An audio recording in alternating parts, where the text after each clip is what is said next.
Friends, இன்னைக்கு இந்த வீடியோவில் நம்ம இன்ஸ்டாகிராம் சேட்டுக்குள்ளே நமக்கு தெரியாத நிறைய ஃபீச்சர்ஸ் இருக்குது. அது ஒவ்வொரு ஃபீச்சர்ஸும் நம்ம பார்க்க போகிறோம்.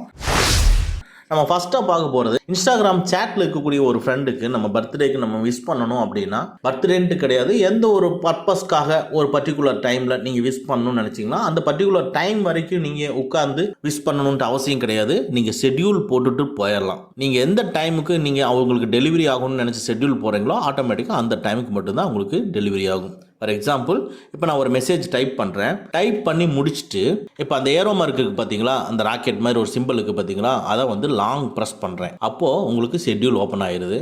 ஸோ இப்போ இந்த சைடில் இருக்கிறது என்ன கிழமை, நெக்ஸ்ட்டு அந்த டேட்டு, இங்கே என்ன டைம். ஃபார் எக்ஸாம்பிள், இப்போ 9ங்கிறது டுடே.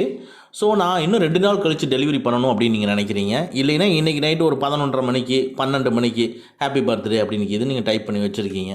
அந்த இப்போவே நம்ம செட் பண்ணிக்கலாம். ஃபார் எக்ஸாம்பிள், நான் ஒரு பர்டிகுலர் டேட்டுக்கும் டைமு நான் செட் பண்ணிவிட்டு சென்ட் ஆன் அப்படின்னு கீழே இருக்குது பார்த்தீங்களா, அந்த பட்டன் நம்ம கிளிக் பண்ணாவே போதும். ஆட்டோமேட்டிக்காக கீழே ஒன் ஷெட்யூல்டு மெசேஜ் அப்படிங்கிறது வந்துடும். இப்போ அதை கிளிக் பண்ணிங்கனாவே அந்த ஒரு பர்டிகுலர் என்ன டைப் பண்ணிக்கிங்களோ அந்த டைப் பண்ண மெசேஜும் எந்த டேட்டில் என்ன டைமுக்கு டெலிவரி ஆகும் அப்படிங்கிறது உங்களுக்கு டிஸ்பிளே ஆகும். இங்கே மென்ஷன் பண்ணிக்கிற அந்த பர்டிகுலர் டேட் அண்ட் டைமுக்கு அவங்களுக்கு டெலிவரி ஆயிரும். நம்ம இன்ஸ்டாகிராமில் ஒருத்தர்கிட்ட சேட் பண்ணிகிட்டு இருக்கிறோம். அந்த பர்டிகுலர் பர்சன் நம்மளை மீட் பண்ணணும் அப்படின்னு நினச்சாருன்னா நம்மளுடைய லொக்கேஷனை ஷேர் பண்ணுவோம். ஸோ லொக்கேஷனை ஷேர் பண்ணுறதுக்கு நம்ம மேக்ஸிமம் வாட்ஸ்அப்பை கிளிக் பண்ணி அதில் போய் நம்ம லொக்கேஷனை கிளிக் பண்ணி ஷேர் பண்ணுவோம். அப்படி பண்ணணும்னு அவசியமே கிடையாது. நீங்கள் இன்ஸ்டாகிராம் சேட்டில் இருந்துட்டு உங்களுடைய லொக்கேஷனை ஷேர் பண்ணிக்க முடியும். அது எப்படின்னா, இன்ஸ்டாகிராம் சேட்டை ஓப்பன் பண்ணிக்கங்க. பாட்டமில் பார்த்தீங்கன்னா ப்ளஸ் ஐக்கான் இருக்கும், அதை ப்ளஸ்ஸை கிளிக் பண்ணிக்கங்க. அதில் பாருங்கள் லொக்கேஷன் இருக்கும், அந்த லொக்கேஷனை கிளிக் பண்ணிக்கங்க. கீழே ஷேர் யுவர் லொக்கேஷன் கொடுத்தீங்கன்னா அவங்களுக்கு ஷேர் ஆயிரும். இப்போ நீங்கள் கொடுக்கக்கூடிய இந்த லொக்கேஷன் ஒரு 1 மணி நேரம் வரைக்கும் அவங்களுக்கு ஆக்டிவாக இருக்கும். ஸோ நம்ம வாட்ஸ்அப் போகாமே இங்கேயே நம்ம லொக்கேஷனை ஷேர் பண்ணிக்கலாம். நெக்ஸ்ட்டு, ஒரு பர்சனலாக நீங்கள் ஒரு சேட் பண்ணிட்டு இருக்கிறீங்க, அதில் டிஸப்பியரிங்னு செட் பண்ணிக்கலாம். அதாவது நம்ம டைப் பண்ணி அனுப்புகிற மெசேஜ் ஒரு பர்டிகுலர் டைமில் அவங்களுக்கு அழிஞ்சிடணும் அப்படிங்கிறத நம்ம இங்கிருந்து நம்ம செட் பண்ணி அனுப்பிச்சிக்கலாம். ஸோ உங்களுடைய சேட்டை ஓப்பன் பண்ணிவிட்டு இப்போ லாங்கில் நீங்கள் ஸ்வைப் பண்ணி விட்டிங்கன்னா கீழே டிஸ்பிளே ஆகிற மாதிரி உங்களுக்கு ஆன் பண்ணிடும். அதாவது டிஸப்பியரிங் மெசேஜ் ஆன் ஆயிடுது. இதில் சொல்லியிருக்கு, இனிமேல் வரக்கூடிய எல்லா மெசேஜும் 24 மணி நேரத்தில் வந்து ஆட்டோமேட்டிக்காக அழிஞ்சிரும் அப்படின்னு சொல்லியிருக்கு. ஸோ பட் பக்கத்துலேயே சேஞ்சுன்னு இருக்கு பாருங்கள், அந்த சேஞ்சை கிளிக் பண்ணுங்கள். எனக்கு 24 மணி நேரம் வேண்டாம், எனக்கு அவங்க பார்த்தோன்னவே உடனே ரிமூவ் ஆயிடணும், இல்லைன்னா ஒரு 7 நாள் கழித்து அழிஞ்சால் போதும் அப்படின்னு நீங்கள் நினச்சிங்கன்னா, ஸோ அந்த particular once they are scene அப்படிங்கிறத கிளிக் பண்ணிங்கன்னா அவங்க பார்த்ததுக்கு அப்புறமா ஆட்டோமேட்டிக்காக அந்த மெசேஜ் டெலீட் ஆயிரும். இல்லைனா கீழே 7 டேஸ் கொடுத்தீங்கன்னா அந்த மெசேஜ் ஒரு 7 நாள் வரைக்கும் வெயிட் பண்ணும். இப்படி டிஸப்பியரிங் கொடுத்து கூட நீங்கள் ஒரு பர்சனல் சேட் நீங்கள் பண்ணிக்கலாம்.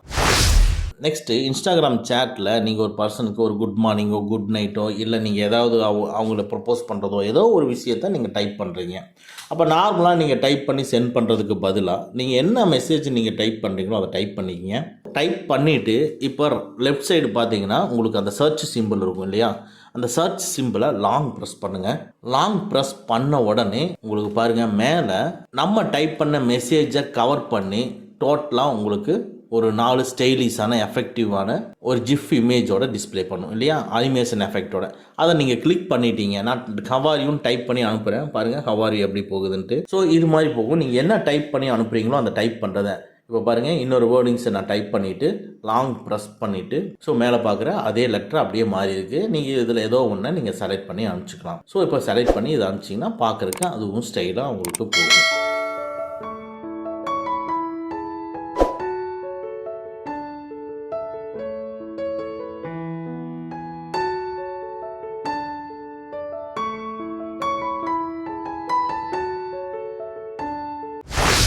ஸோ இது ஒரு ஃபீச்சர் இருந்தாலும் இன்னொரு ஃபீச்சர் உங்களுக்கு தெரியாதான் நான் சொல்கிறேன். இப்போ நீங்கள் ஈமோஜி செலக்ட் பண்ணுறீங்க, அதில் ஆர்டின் போட்ட சிம்பிள் வச்சு ஈமோஜியை நீங்கள் செலக்ட் பண்ணி அவருக்கு சென்ட் பண்ணிடுறீங்க. சென்ட் பண்ணிவிட்டு நீங்கள் அந்த பர்டிகுலர் ஈமோஜி மேலே கிளிக் பண்ணுங்கள். உங்களுக்கு உள்ள ஸ்க்ரீன் ஃபுல்லாக உங்களுக்கு அந்த ஆர்டின் சிம்பிள் வரும். ஓகேங்களா, நீங்கள் அனுப்பின ஈமோஜியை ஜஸ்ட்டு கிளிக் பண்ண சொல்லுங்கள். உடனே அவங்க கிளிக் பண்ணாங்கன்னா அவங்க சேட் ஃபுல்லாக அப்ளை ஆகும். ஸோ இதுவும் பார்க்குறதுக்கு நல்லாயிருக்கும். நெக்ஸ்ட்டு நீங்கள் சேட் பண்ணிகிட்டு இருக்கிறீங்க. சேட் பண்ணுறப்ப அவங்களுக்கு ஒரு ஈமோஜியை நீங்கள் சென்ட் பண்ணணும்னு நினைக்கிறீங்க. ஏதாவது ஒரு ஈமோஜி சென்ட் பண்ணிடுங்க. சென்ட் பண்ணிவிட்டு இப்போ அவங்ககிட்ட இருந்து ரிப்ளை வரதுக்கு கொஞ்சம் லேட் ஆகுதுன்னா, அந்த சென்ட் பண்ண நீங்கள் ஈமோஜியை ஜஸ்ட்டு கிளிக் பண்ணுங்கள். அது அப்படியே ஸ்க்ரீனில் டிஸ்பிளே ஆகிற மாதிரி இந்த கேமுக்கு போயிடும். அவங்க ரிப்ளை வர வரைக்கும் நீங்கள் ப்ளே பண்ணிகிட்டு இருக்கலாம்.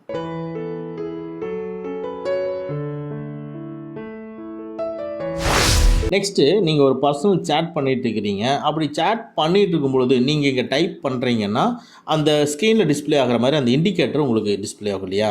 இதை எனக்கு நான் டைப் பண்ணுறது அவங்களுக்கு ஆப்போசிட் பர்சனுக்கு தெரியக்கூடாதுன்னு நீங்கள் நினைக்கிறீங்க. அதுக்கு நீங்கள் யார்கிட்ட சேட் பண்ணுறீங்களோ அந்த சேட்டை ஓப்பன் பண்ணிவிட்டு அவங்களுடைய அந்த ப்ரொஃபைல் நேம் மேலே கிளிக் பண்ணுங்கள். ஸ்க்ரீனில் டிஸ்பிளே ஆகிற மாதிரி ஓப்பன் ஆகும். இதுக்குள்ளே ப்ரைவசி அண்ட் சேஃப்டி இருக்கும். அதை கிளிக் பண்ணுங்கள். இப்போ பாருங்கள், இந்த டைப்பிங் இண்டிகேட்டர் அப்படிங்கிறது எனேபிள் இருக்கும். இதை டிசேபிள் பண்ணிடுங்க. இதை டிசேபிள் பண்ணிட்டீங்கன்னாவே ஆட்டோமேட்டிக்காக நீங்கள் டைப் பண்ணுற அந்த இண்டிகேட்டர் அவங்களுக்கு காமிக்காது.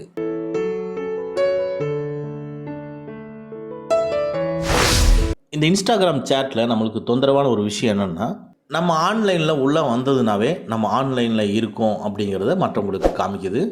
அதேமாதிரி அவங்க அனுப்புகிற மெசேஜை நம்ம படிச்சிட்டோம் அப்படின்னா அவங்களுக்கு அந்த ரீட் ரிசிப்ட்டும் காமிக்கும். பட் நம்ம ஆன்லைனில் இருக்கிறதும் அந்த ரீட் ரிசிப்ட்டும் மற்றவங்களுக்கு தெரியக்கூடாதுன்னா அதை நம்ம ஹைட் பண்ணிக்கலாம். அது எப்படின்னா, இன்ஸ்டாகிராம் அப்ளிகேஷனை ஓப்பன் பண்ணிக்கங்க. பாட்டமில் இருக்கிற ப்ரொஃபைல் ஐக்கானை கிளிக் பண்ணிக்கங்க. இப்போ டாப் ரைட்டில் இருக்கிற 3 லைன்ஸை கிளிக் பண்ணிக்கங்க.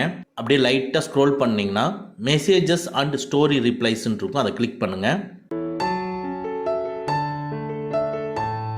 இதுக்குள்ள who can see you are online, யார் நம்மளுடைய ஆன்லைனில் பார்க்கணும்னு சொல்லியிருக்கு. அதுக்கு கீழே ஷோ ஆக்டிவிட்டி ஸ்டேட்டஸ்ன்னு இருக்குது. அதை கிளிக் பண்ணுங்கள்.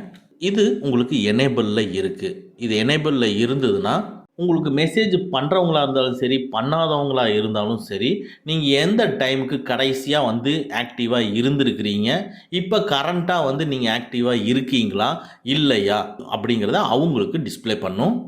இதை நீங்கள் ஆஃப் பண்ணிட்டீங்கன்னா நீங்கள் எப்போ ஆன்லைனில் இருக்கீங்க அப்படிங்கிற டீட்டெயில்ஸு அவங்களுக்கு டிஸ்பிளே பண்ணாது. பட் அதே மாதிரி தான் நீங்கள் இதை ஆஃப் பண்ணிட்டீங்கனாலும் நீங்கள் மற்றவங்களுடைய ஆன்லைனை நீங்களும் பார்க்க முடியாது. அதனால் ஆஃப் பண்ணுறதுக்கு முன்னால் இந்த விஷயத்தையும் தெரிஞ்சுக்குங்க. இதை ஆஃப் பண்ணிவிட்டு நம்ம அப்படி ஒரு ஸ்டெப் பேக் வந்தீங்கன்னா ஸோ ரீட் ரிசிப்ட்னு இருக்குது. அதை கிளிக் பண்ணிக்கங்க. இந்த ரீட் ரிசிப்ட் எனேபிளில் இருக்கும். இது எனேபிள் இருந்ததுன்னா மற்றவங்க உங்களுக்கு அனுப்பின மெசேஜை நீங்கள் படிச்சிட்டிங்களா அப்படிங்கிறத அவங்களுக்கு காட்டும். இதுதான். ஸோ இதை நீங்கள் டிசேபிள் பண்ணிட்டீங்களா, நீங்கள் அவங்க அனுப்பின மெசேஜை படிச்சிட்டிங்களா இல்லையாங்கிறது அவங்களுக்கு காட்டாது. அதே மாதிரி தான் நீங்கள் ஒரு மெசேஜ் மற்றவங்களுக்கு அனுப்புறீங்கன்னா அவங்க படிச்சிட்டாங்களா இல்லையாங்கிறதையும் உங்களுக்கு காமிக்காது. இதை ஆஃப் பண்ணணும். இதை ஆஃப் பண்ணலாமா வேண்டாமான்னு நீங்கள் முடிவு பண்ணிவிட்டு ஆஃப் பண்ணிக்கிங்க.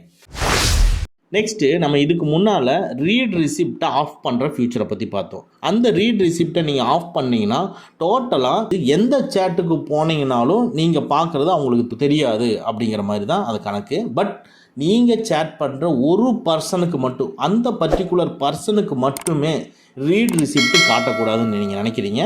அதுக்கு அந்த பர்சனோட சேட்டுக்குள்ளே போய்க்கிங்க. சேட்டுக்குள்ளே போயிட்டு மேலே இருக்கிற ப்ரொஃபைல் ஐக்கானை கிளிக் பண்ணிங்கன்னா கீழே ஸ்க்ரீனில் டிஸ்பிளே ஆகிற மாதிரி வரும்.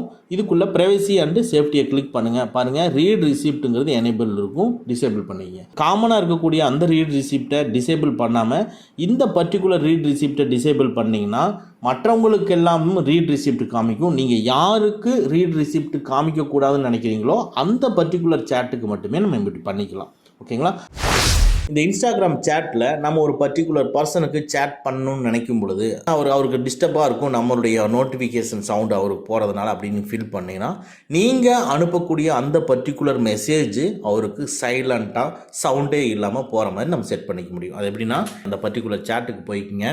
பாட்டமில் மெசேஜை கிளிக் பண்ணிவிட்டு அட் சிம்பிளை கிளிக் பண்ணுங்கள். அட் சிம்பிளை கிளிக் பண்ணால் ஆட்டோமேட்டிக்காக பாருங்கள் மெட்டா ஏஐ அது கீழே சைலண்ட்டுன்னு இருக்குது. ஸோ சைலண்ட்டை கிளிக் பண்ணுங்கள். இப்போ சைலண்ட்டை கிளிக் பண்ணதுக்கு அப்புறமா நீங்கள் டைப் பண்ணி சென்ட் பண்ணக்கூடிய மெசேஜ் அவருக்கு சவுண்டோடு போகாது. சைலண்ட்டாக போய் அவருடைய பிளேஸில் இருந்துடும். அவர் எப்போ ஃப்ரீயாக இருக்காரோ அந்த டைம் அவர் சேட்டை ஓப்பன் பண்ணி பார்த்துட்டு உங்களுக்கு ரிப்ளை கொடுத்துக்கலாம். ஓகே ஃப்ரெண்ட்ஸ், அவ்வளோதான். இந்த வீடியோ உங்களுக்கு பிடிச்சிருந்தனா லைக் பண்ணுங்கள். உங்கள் நண்பர்களுக்கு மறக்காமல் ஷேர் பண்ணுங்கள். இந்த மாதிரி டெக்னிக்கலான விஷயங்களை நீங்கள் தெரிஞ்சுக்கணும்னா நம்ம சேனலை மறக்காமல் சப்ஸ்கிரைப் பண்ணிக்கங்க. கூடவே இருக்கிற பெல் ஐக்கானை ப்ரெஸ் பண்ணிக்க. நம்மளுடைய அடுத்த வீடியோ உங்களுக்கு உடனுக்குடன் தெரிய வரும். Thank you friends. Thank you very much. See you again in next videos.